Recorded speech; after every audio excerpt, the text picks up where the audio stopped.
popular. I like to be popular. Hi roomies, this is Roma.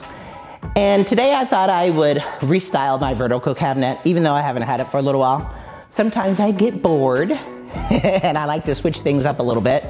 So I've cleared everything out and we're gonna take some time to restyle it, and I'm gonna talk to you about the process I go through for restyling those surfaces. And I'm also live as we're doing this. So if I stop to take some time to answer questions, that's what I'm doing.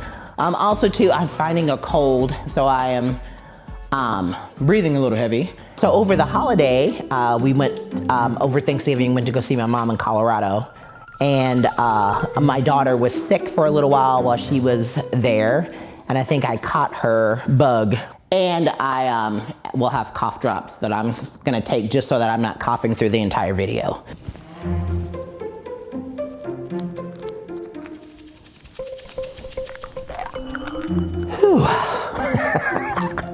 So without further ado, let's get styling. We're gonna call this Styling 101. Just sort of give you some idea of the process I go through. I'll talk a little bit about the cabinet. I'll talk a little bit about each piece, or decor pieces as I put them back in.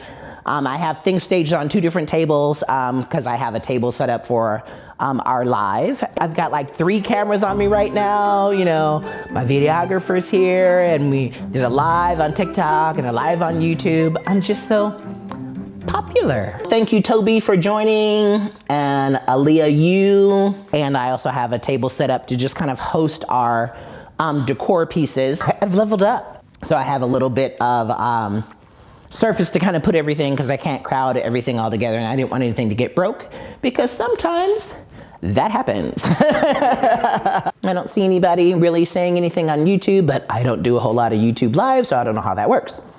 At any rate, thank you all for joining. So I'm gonna, again, like I said, talk a little bit about the cabinet and the process I go through.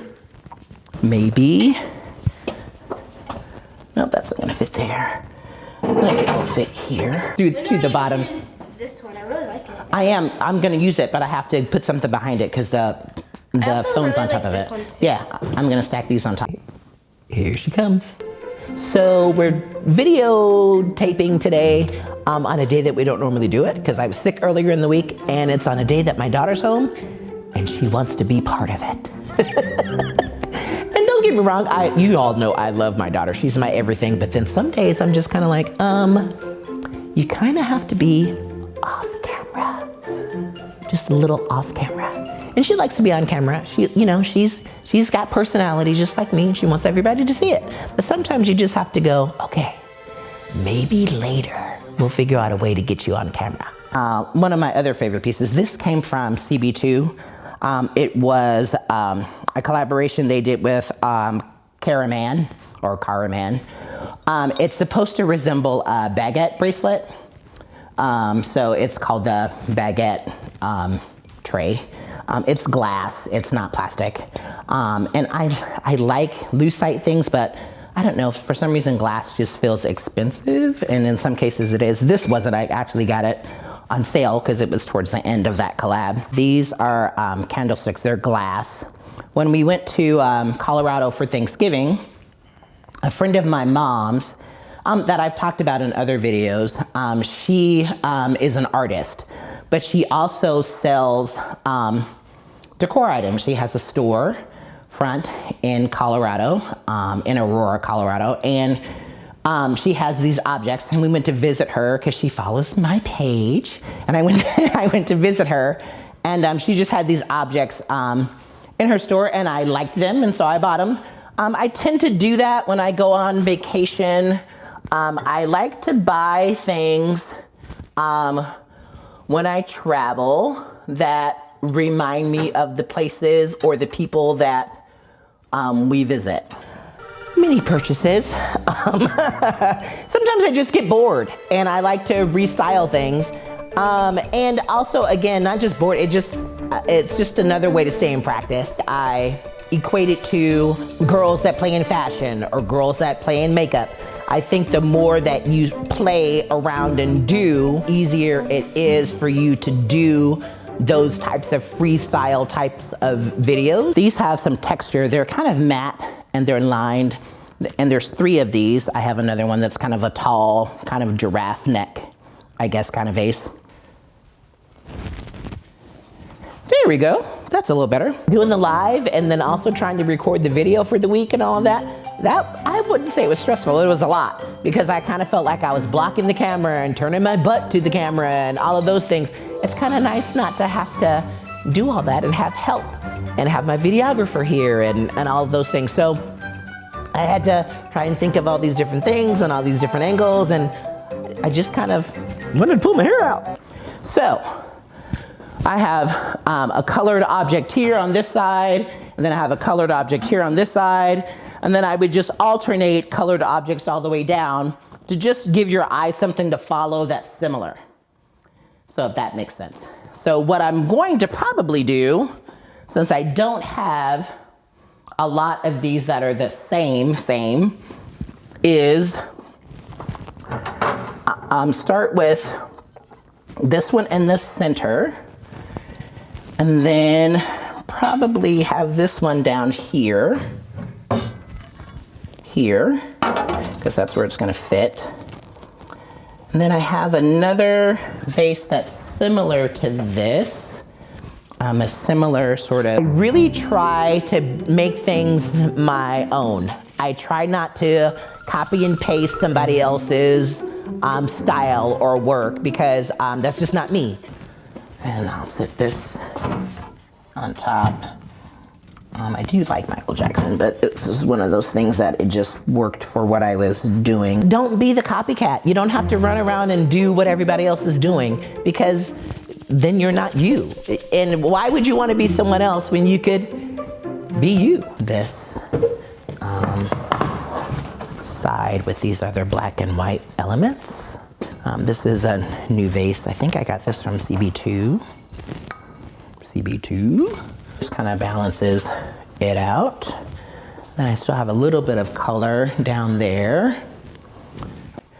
So, I know this is a little different today, doing the video as we did the live, but I thought I would finish up the cabinet kind of off camera and then talk about the way it kind of all came together. So again, the cabinet is lighted, but as you put more objects in and it sort of blocks the light because it's not lit on each shelf, it's just lit from the top and the light sort of transfers through to the bottom. Sometimes, like when you add big objects like this, it kind of blocks the light. So you don't get as much light traveling down. So, excuse me, to compensate for that, I tried to lighten it up by the objects that, excuse me just a second, I have this cough I'm trying to fight. The objects that I place on the bottom that aren't gonna need as much light, so that way you still see the object even if the light is not shining on it. Go through your home and just pick and choose things that you like and that remind you of certain things, and sort of place them in a way that is your own style. So that was why I went through with some lighter objects on the bottom. And I still tried to carry some of the color through just to sort of balance it out towards the bottom. If I had another colored piece, I could put it down here on the bottom, but I just didn't have one. So that's why I went with the white all on the bottom. And that way, when the light doesn't travel through there, it sort of still lets you see the objects on the bottom, if that makes sense. And I just tried to balance things out, bring things down. I mean, it isn't gonna stay like this because I get bored and I try to mix things up a little bit, but this is how it is for now, and this is how it turned out. Well, there is our styling 101 for today. Like I said, sometimes I just get bored. And not so much bored, I just like to practice. And I think the easiest way sometimes to do it is to clear out spaces and to restyle them in a way that I think is new or fresh or just to keep yourself, I guess, just looking at things in a different way. I think sometimes me also get in the habit of this is how I have things and this is where it is, and maybe not move it around and see what else works. Or we get in the habit of buying more things, and I don't think you need to necessarily buy more things. I just think you probably have things in your house that you don't know that you can use in different spaces. I mean, some of these things in here are new. Yes, like I talked about the objects that I bought from the store that we went to when I went to visit my mom. But most of these things I have had in the house for a while. And so these were in my office, and the knot that is in here was also in my office. And so when I run out of things, but I still need to sort of balance things out, see what you have in the house. And just run to a different place around the house and see, oh my gosh, this will work down there. And then that way it keeps things feeling fresh and new, and you feel like you've bought new things, but you really just shopped your house. And sometimes that's the best way to do it. So I hope that this was helpful to you and that you learned something, because I always like passing on that sort of information to you. And did you know I have a blog? If you go to my website, take the time to www.roomsbyromainteriordesign.com and search my blog, because there are some of you that say that you like written material, that you'd like to sort of go back to and not have to go to the videos all the time. There is all of that there. So take the time to do that, and it's free. You can't beat free. So just go there and check that out. And also take the time to like the videos. That does help the channel. That lets me know what types of videos you like. And subscribe if you haven't, because that also helps boost the channel as well. And as always, I look forward to creating with you. Thanks so much.